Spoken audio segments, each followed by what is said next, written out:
At the heart of any democratic system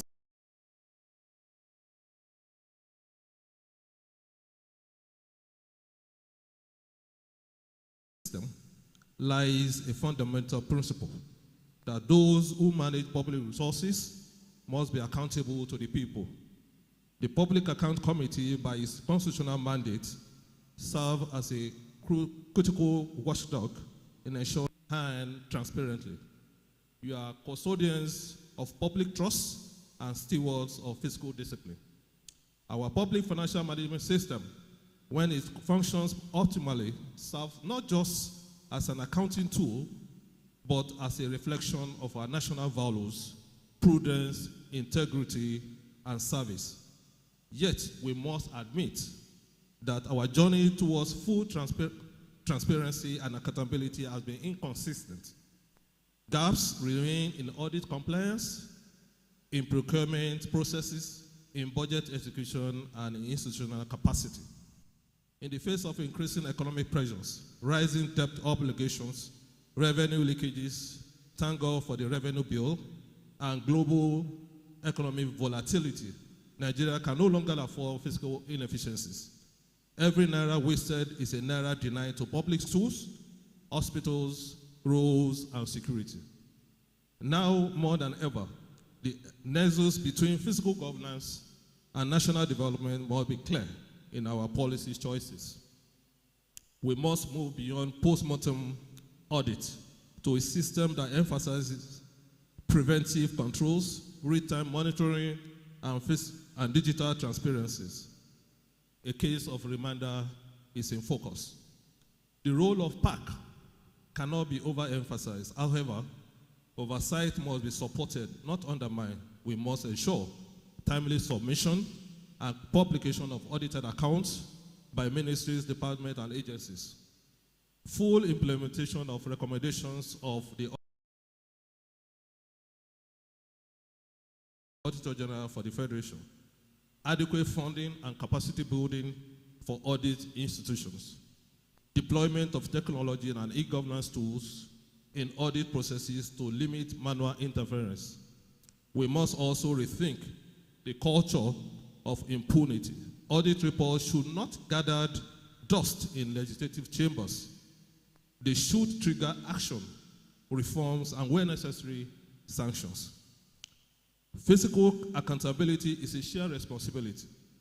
It requires robust collaboration between the executive, the legislature, the Auditor General's office, the civil society, the media, and the citizens. We are also grateful to our international partners and development agencies for their continued support in strengthening public financial management system. Let me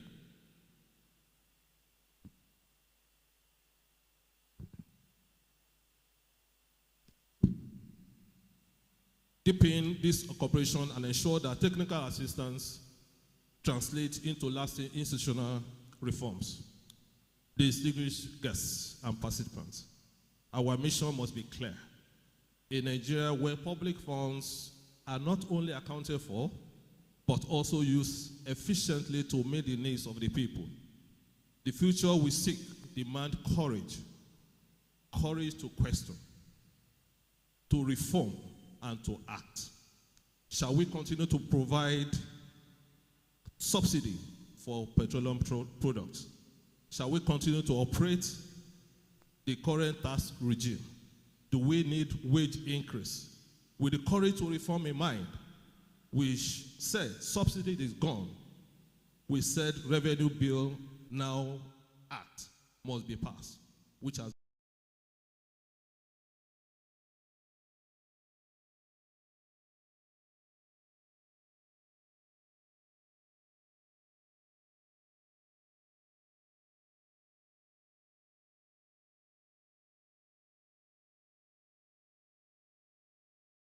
been passed. Lagos-Calabar Road, Coastal Road must be constructed and is ongoing. This conference must not end in speech making. Let us work away with clear action points. What are the points?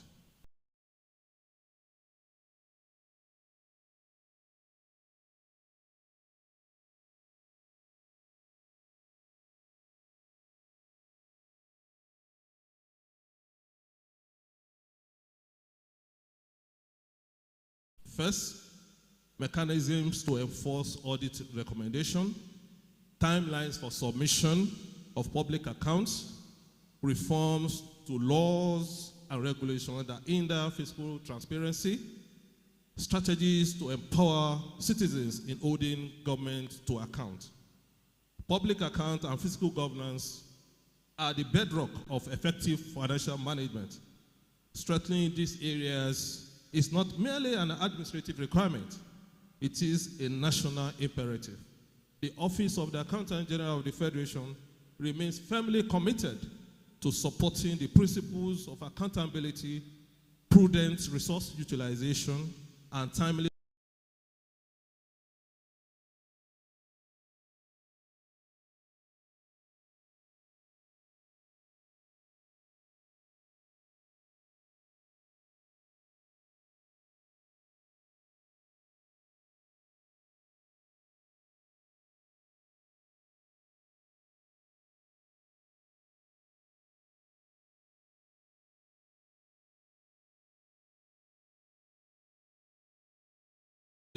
financial reporting as enshrined in our public finance laws and global best practices.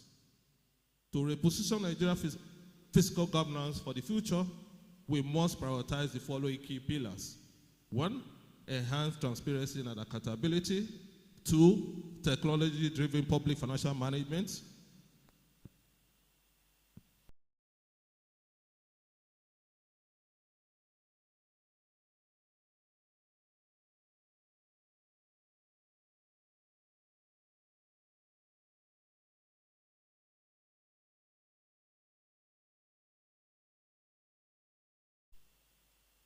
Three, strengthening institutional capacity. 4, sustainable fiscal policy for inclusive growth. 5, interagency collaboration. A collective responsibility, the task of transforming Nigeria's fiscal governance is not the sole responsibility of government. It requires the active participation of the private sector, the civil society, the media, and every Nigerian citizens. We must foster a culture where accountability is demanded, where public officials are held to the highest standard, and where fiscal decisions are made with next generation in mind. As we deliberate over the next few days, let us remember that the choices we make today will shape Nigeria's economic trajectory for decades to come. Let us embrace innovation, uphold integrity, and work collaboratively towards a future where Nigeria's public finance are a model of transparency and sustainability. I cannot but salute the leadership and members of the Public Account Committee of both houses for convening this important platform. You have set the stage for national reflection and, more importantly, for national action. Finally, I urge every stakeholder here to commit to actionable resolutions that will drive measurable progress. Together, we can and we must chart a new course for fiscal governance in Nigeria. Thank you for your action, your attention. I wish you all a faithful deliberation. God bless you.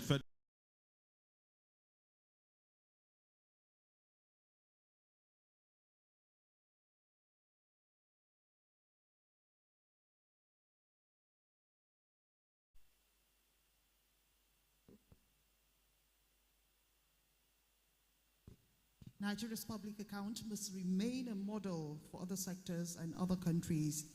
That was the Accountant General of the Federation, Mr. Shamsuddin Babatunde Ogunjimi. Can we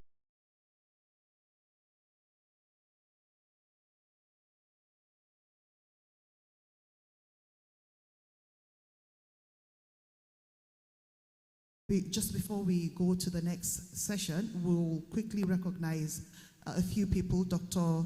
Berin Daya Abraham, Chia, Auditor General for Local Governments, Benue State, General Secretary, Conference of Auditors General for Local Governments Area Councils in Nigeria.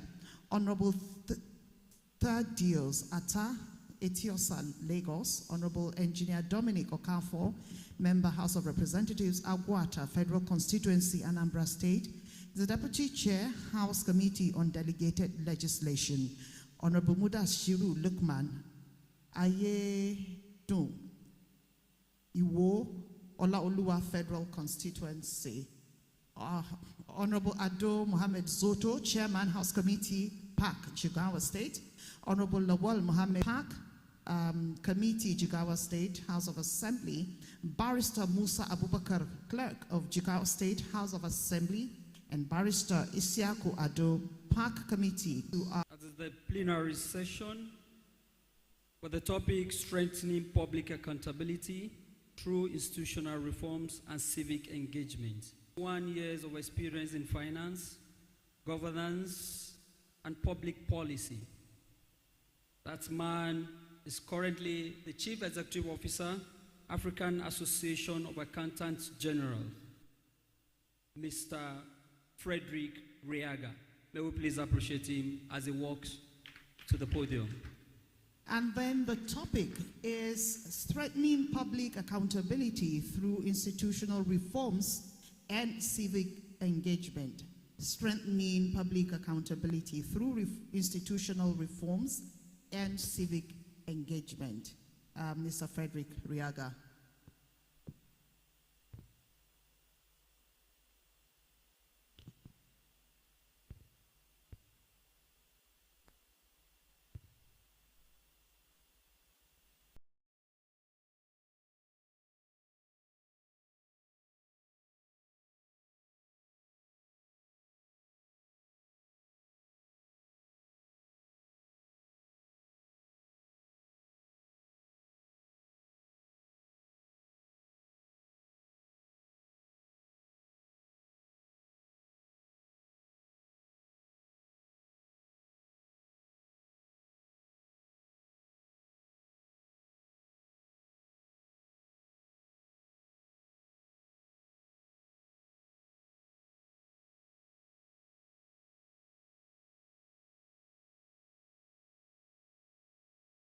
I'm from East Africa. I may not know how it is done in West Africa. This is the first time I'm making a presentation in West Africa, so in East Africa, we return greetings. Let me stand on the already established protocol and to say that we are greatly honored as the Association of Accountants Generals to be here to make a pitch on how do we reform our institutions. How do we engage the citizens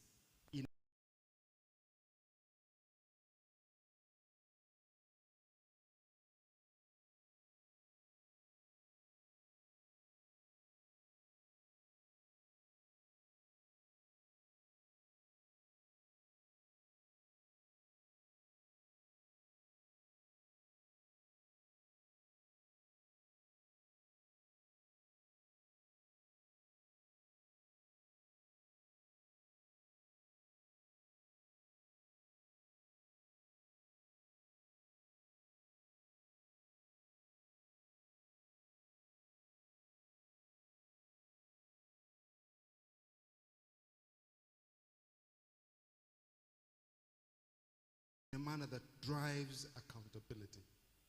And I'm glad that I'm here with my boss, the Accountant General of the Federation of Nigeria is my boss back in Lusaka, Zambia.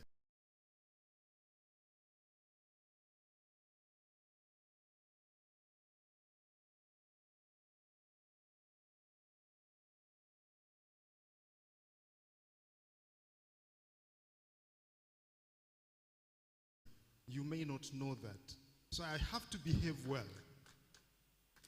He guided me well so that if anything that I say that resonates well with that which you expect, please attribute it to him. If I underperform, then I know I'll get back to the office for a bit of tongue lashing. With a bit of a second.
Look at the map of Africa. If you look at the perspective, governance perspective first, before we get into the corruption perception index, Nigeria is deep red. If you look at the index, then it means that over the last 5 years, from 2018 to 2023, Nigeria registered increasing reduction in the governance space. So governance was weakening by the day. I was shocked when I read that because a lot has happened in this country. It took me by surprise. So Nigeria is on the decline. And I'm glad that we are speaking in a forum where leaders are. What are we taking out of this engagement? Sorry, you're moving too fast. Please don't leave me. On the corruption perception index, look at the map of Africa. Anything red is danger. Africa is predominantly red. So when then I said that Mother Africa is bleeding, it is actually bleeding blood. On account of, and regions are progressing on account of what? Mother Africa. Where is our beautiful country? Corruption perception indices for 2024, and indices for 2024, deep red as well. Is it something that you're happy about? No, we shouldn't be. In the corruption perception index 2024, ladies and gentlemen, there was not a single African country in the top 30. In the last 10, 60% were from Africa. Is that something to be proud about? Mother Africa is bleeding, ladies and gentlemen, and we have an opportunity to address it. And financial accountability is one such way. Next slide.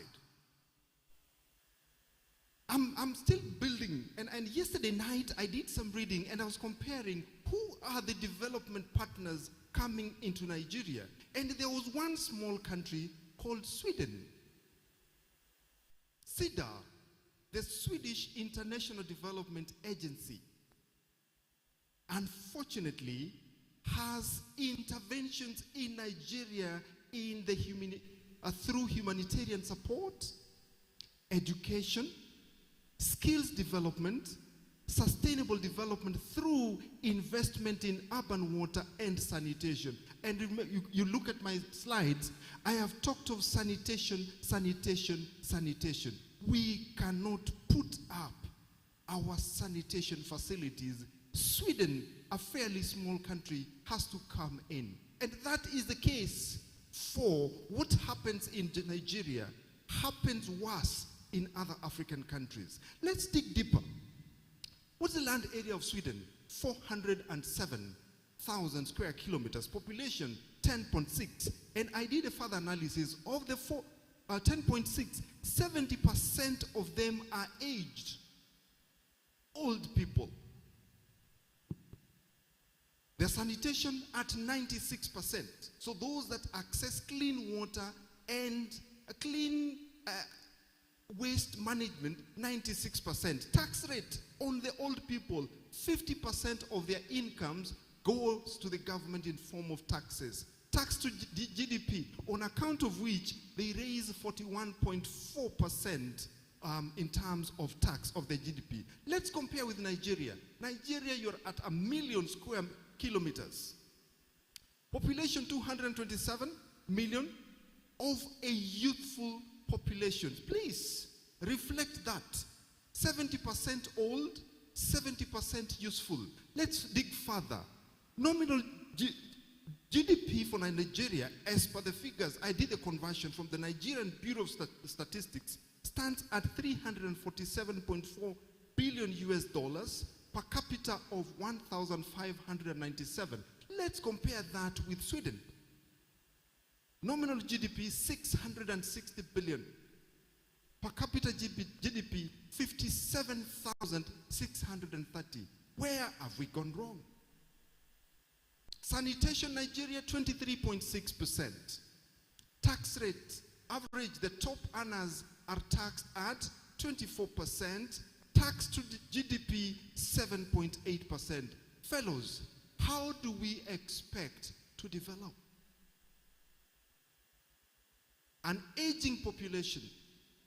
Is it moral for we Africans to rely on old people to work hard, get taxed at 50%, then we receive that very money for simple things as laying our sanitation infrastructure? Why is this the obtaining situation in Africa? Why is it the obtaining situation in Nigeria? Friends, I dare to say that we traded and continue to trade legacy for survival, leadership for convenience, and personal convenience for that matter. But we just act. I was telling one of my leaders about talk shows. My leaders, when will we stop the talk and get into acting? Because remember, Mother Africa continues to bleed. It is getting to a point that the youth of Nigeria, the youth of Kenya, the youth of Uganda will say enough is enough. In the last few months, we have had an uprising in Kenya, my homeland. Young children confront the police and they snatch the magazines from the police. When you ask them, how stupid can you be? They say,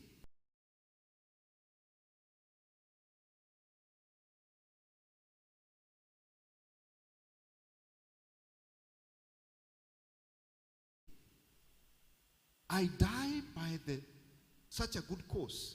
at least somebody may benefit from a change that I would have put into motion. I go back home, I still die because I have no way of survival. A time is coming for that to happen, my dear colleagues. The sanctity of public accountability has been desecrated. And it is a fact. We have desecrated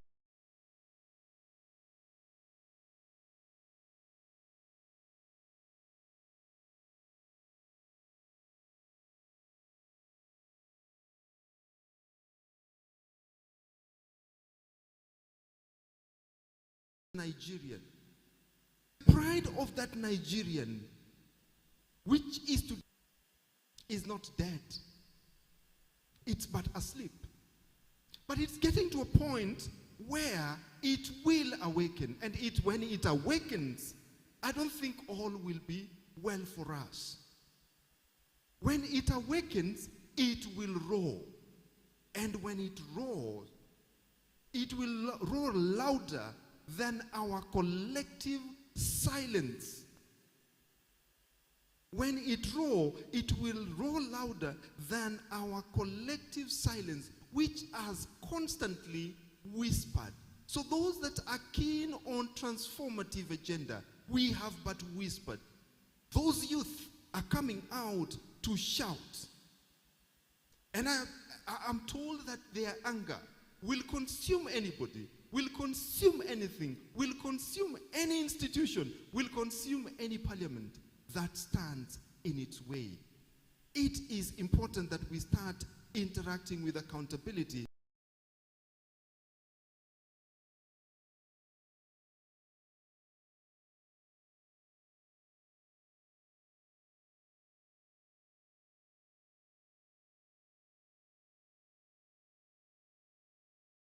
From the point of such an expectation. Our public value management, next slide. Our public value management and assessment. Permit me to go through this slide. Yesterday I had a comment, and it's on the basis of that comment that I put up this slide. That politicians come with their manifestos and mess up the entire ecosystem of public policy. I want to disagree with such. Good countries, Sweden that we saw there, have a strategic visioning. Where do they want to be? And the politicians' agenda that inform the visions for the country. We are not headed anywhere. So when we think about long-term visioning, macro-fiscal policy making, that is a point of focus. A lot of African countries are parliamentary in nature. To my parliamentarians who are here, senators and members and representatives, your responsibility in terms of shaping the long-term vision for Nigeria can never be spoken louder. And you cannot talk of effective oversight if you've not laid the groundwork for proper planning. You don't expect a sheep when you rear a hyena. First start by getting a lamb born. Rear it so that you later on get what? A sheep. So you cannot position yourself saying, I will do oversight. Your responsibility is threefold: representation, legislation, and oversight. You must do it in equal measure. You must ensure that the long-term policies that are put in place really respond to the aspirations of the Nigerian people. The rest will fall into place once we have had the long-term vision, the macro and fiscal policy making well. PFM is everybody's responsibility.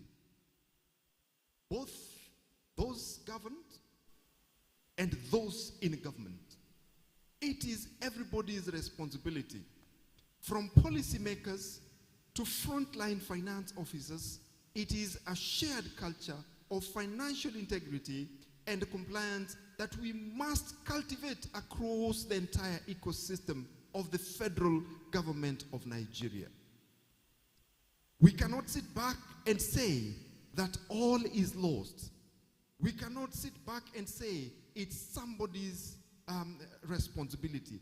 It is our responsibility. So in my reading, I want to try to unpack some of the challenges that I saw in reviewing this Nigerian accountability agenda. So some of the barriers that I took note of, please, let's move to the next slide, and which was spoken of yesterday, is limited independence of the oversight institution. The Auditor General, I sat next to him yesterday, and in Rwanda, when I first met Representative Salom, I got to learn that the Parliament of Nigeria was but considering, was it the 2019 financial statements? 2021. We are in 2025. And I gave the example, assuming that I stole ₦1 billion 2021, I'm in 2025. I am a smart thief. All I'll need to do is put this money into an investment. By the time you come and get me, I will have made double it. You can then have your ₦1 billion and still leave me in good order. So the necessity for timeliness in the oversight and review of the reports is essential. I want to pause and challenge the Commonwealth style of oversight. I have constantly said that it is wrong. Politicians are politicians, isn't it? Politicians cannot be everything. You have the Office of the Auditor General, Mr. Chira here, as your technical office. He has done his audit. He has presented the report before you. I always tell the parliamentarians in Kenya that your responsibility is purely to call the accounting officers for whose accounts there is an adverse opinion and ask them, we need an action plan on how you are going to get reviews of your systems and processes to address. Nothing like, why didn't you? But more often, PACs open a new audit process. Wastage of time. One of them, and I don't think this is not true of Nigeria, but back at home, one member who is a friend of mine told me, oh my friend, it is a rent-seeking avenue. When we call them, they come with envelopes, brown envelopes. We must change that. We must shift from the Commonwealth model and sit and ask these guys, what are you planning to do differently? And hold them to account. I gave the example of the Rwandan model. When you are called to park, there is a bench of 3. There are 3 seats. The accounting officer sits in the middle. The officer from the Office of the Auditor General sits on the right. On the left is an officer from the state prosecutor. If you don't demonstrate why you should be in that office, the state prosecutor picks you straight to court. Straight to court. Can we assume such a model? And then if we got doing that, Mother Africa will be appeased. He will stop bleeding. I move to the next, is systemic weaknesses, delayed and incomplete reporting. I think this is an area that we must, and let's move to the next slide. Delayed and incomplete reporting. Financial statements and audit reports are often published late, undermining timely legislative oversight and public scrutiny. We say, if it is delayed, it is stale, cannot inform any public decision. How do we fast track that process? And that is now an area where the parliamentarians, the senators, the General, and the Office of the Internal Auditor General, as your technical offices, do they have the requisite capacity? Do they have the functional and operational independence to discharge their functions? If you give them that and you hold them to account, it will be in the interest of this country. Ladies and gentlemen, we talk of weak internal control system. I am told that of many countries that I have reviewed and had conversations with, Nigeria is one where internal audit is not as robust. Can we make it as a matter of urgency to institutionalize internal audit with a view to entrenching a stronger system of internal controls? I observed budget implementation gaps where frequent deviations from approved budgets go unapproved. How do we seek to achieve if we deviate from the long-term plans? A budget is not just a presentation of figures. There is a lot of thought processes that go into it before a figure of X trillion of naira is put. When you just shift the figures without reviewing the assumptions that got into generating the initial budget, what happens? Low civic engagement and transparency. And I did say these. For you to be effective, you need deeper civic engagement. The people of Nigeria must be part of the process of oversight. I did tell the representative in Rwanda that if you're constructing a project in Bono, is it Bono?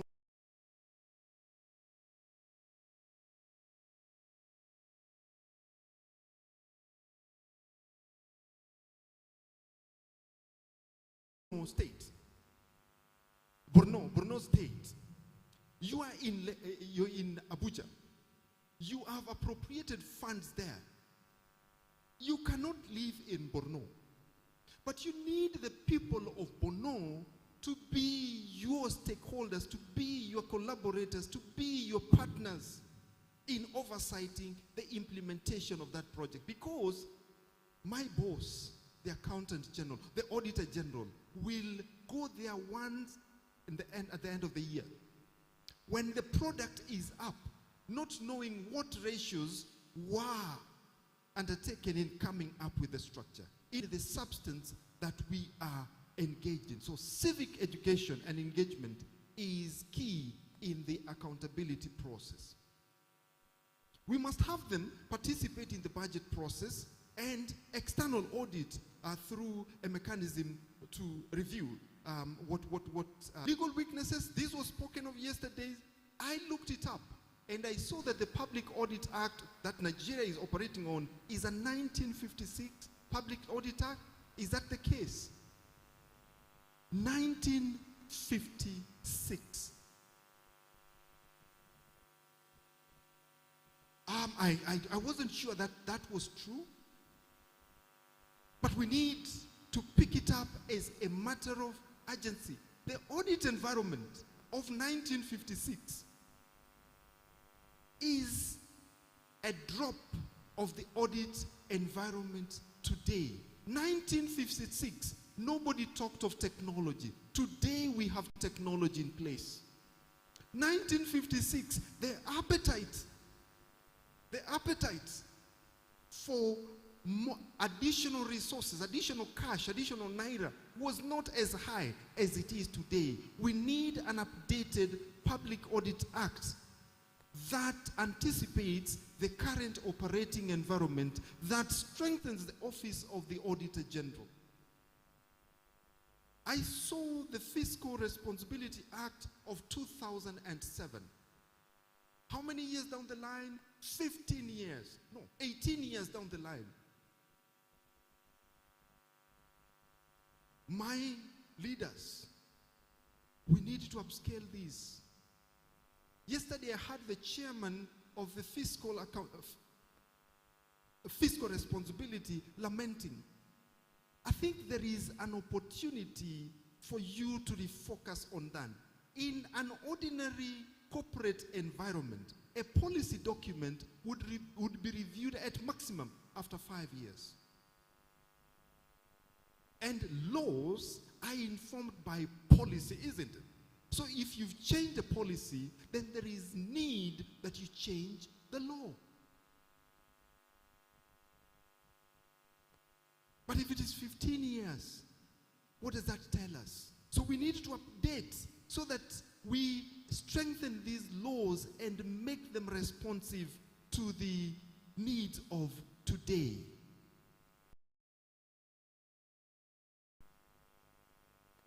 Now, because of this, all this, next slide please. This has been said. 1956, fiscal, so that we lack extra budgetary oversight, enforcement of fiscal discipline is not there, no provisions on sanctions, those I saw. Audit recommendations are routinely ignored. And what happens? We do not expect miracles. We see theft, and I say theft because that is what it is. In my local dialect, there is not a Luo equivalent for corruption. It is theft. So then we see theft getting entrenched with impunity.